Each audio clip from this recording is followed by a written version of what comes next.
Here we are in Meseches Derech Eretz Zuta, Perek Gimel, according to the version with the Orchos Chaim and the Derech Chaim. We are by letter Yud Beis. Teacher, accustom your tongue to say, I don't know. Shema itis badeh, because maybe you'll say the wrong thing, and you're going to be proved incorrect.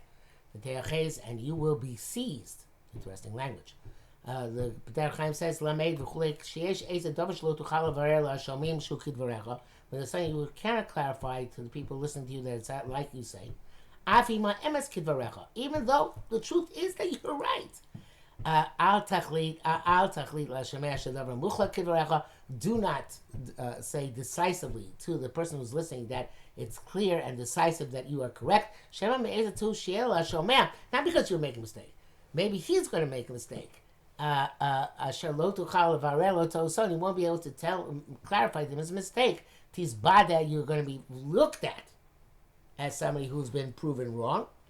Look at somebody who's bluffing and lying in the ears of the person who's listening. That's why it's best to say I don't know. In other words, not necessarily I don't know at all, but I'm not sure. Maybe it's this way. Maybe we can learn this way. So you shouldn't be found to shouldn't be found by the person who's listening to you to be somebody who's a charlatan. Because he lacks the understanding to the truth of the matter like you. It's kind of like Moshe Rabbeinu when he went to Paro, he said Kechatzos, he didn't say Bechatzos, according to Chazal, because Paro is going to make a mistake. So therefore, he has to, since Paro can make a mistake about high midnight, so therefore, he just said Kechatzos, approximately midnight. And so here, again, but Moshe knew what he was saying was correct, was true, but because the listener might make a mistake, therefore he changed it to something which the listener could accept. And the same thing evidently is true with all sorts of interactions where you don't have some way of definitively proving to this specific person that you're right. Just say, you know what, I just think it's this way. I'm not sure for sure. Your gimel, im rafisa mitzvah achas, if you are weak in fulfilling one mitzvah, sovcha opposed to mitzvah achas, eventually going to become weak in fulfilling another mitzvah, kayotzi bazeh, which is similar to this mitzvah. Says the Derech Chaim, im rafisa hedera siyasa mitzvah itachen. The reason why a person does not fulfill a mitzvah, it's possible either because he is soft and lazy, or because he refrains deliberately and he finds it even repugnant. If you're soft on the mitzvah, if you're refusing to do the mitzvah, you impede him doing the mitzvah because you're weak. This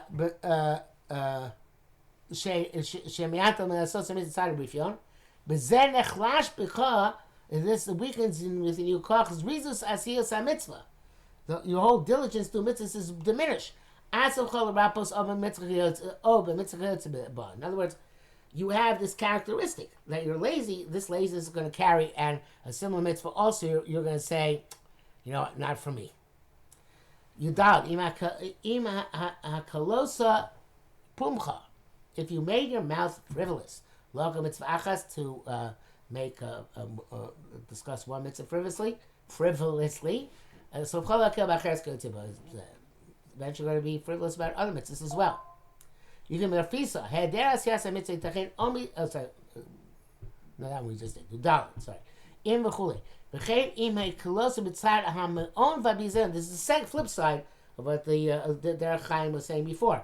Now it's somebody who's refraining to the mitzvah deliberately because he refused to do it, and he finds the mitzvah degrading. He's disgusted by mitzvah. So if you do have mitzvah achas, then you're eventually going to come to do the same thing for other mitzvahs. And this is similar to that which Chazal say. Once you deny one mitzvah, it's as if you're denying all of the Torah.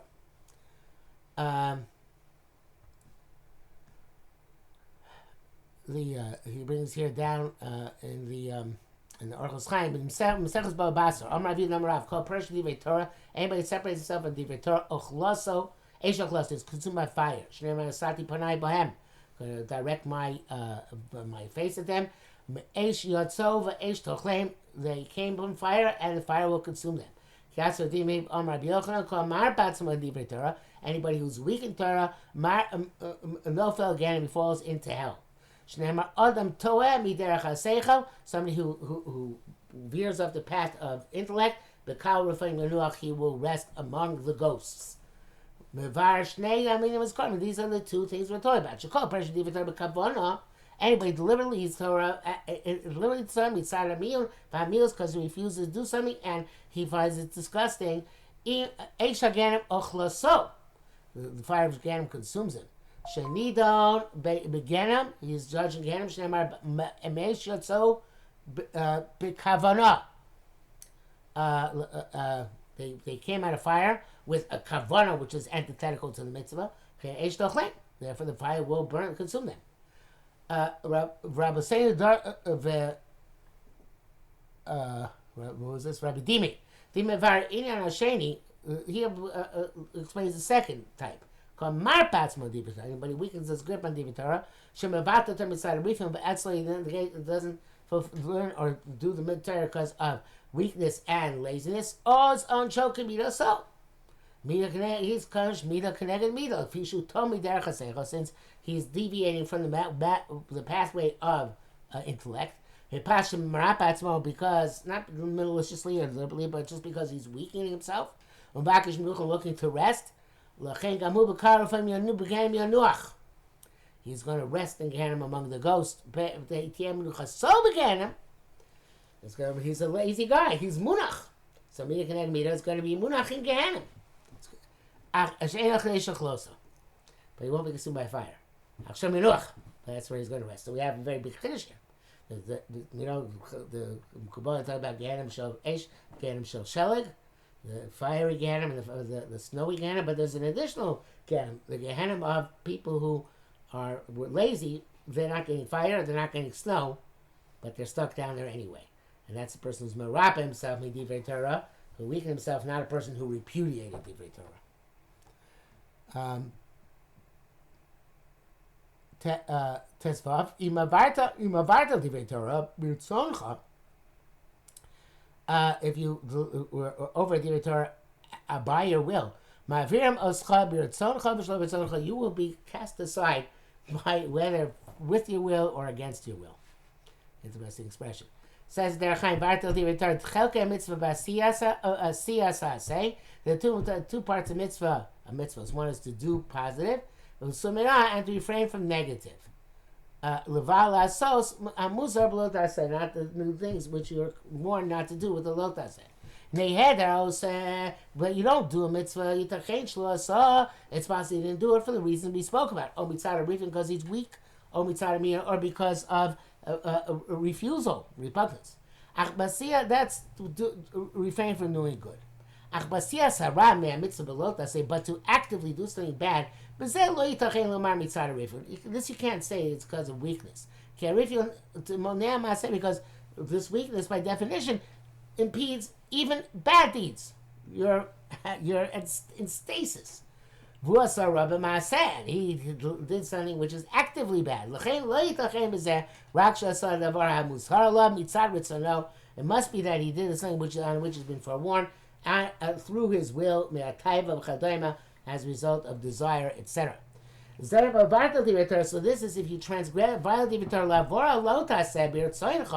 deliberately violated lotaseh.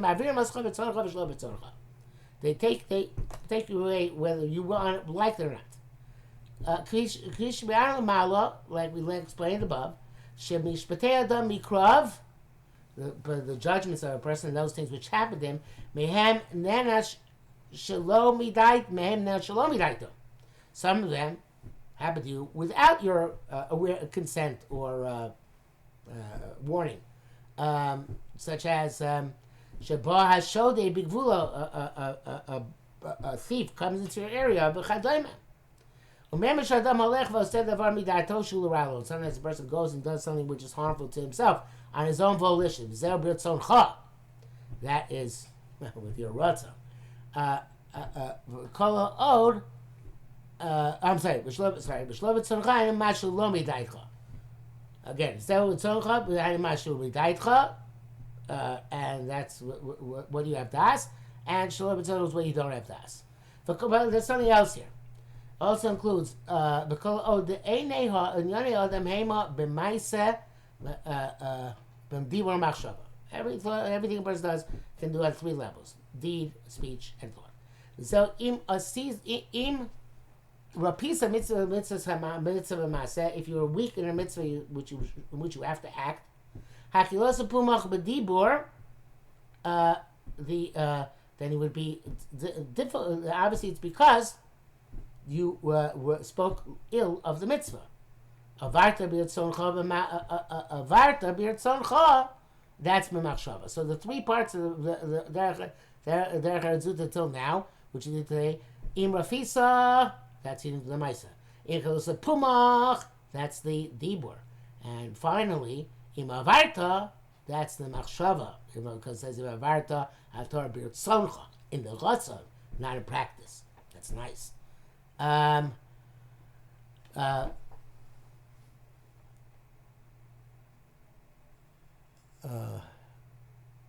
my place here?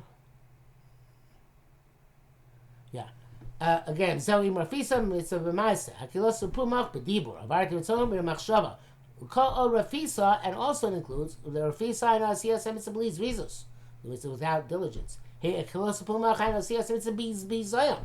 You did mitzvah, but you denigrated it. Avarti and Asosa Hefech Min Mitzvah, do the opposite of the mitzvah. So that's a very different way of learning those several categories which we just learned.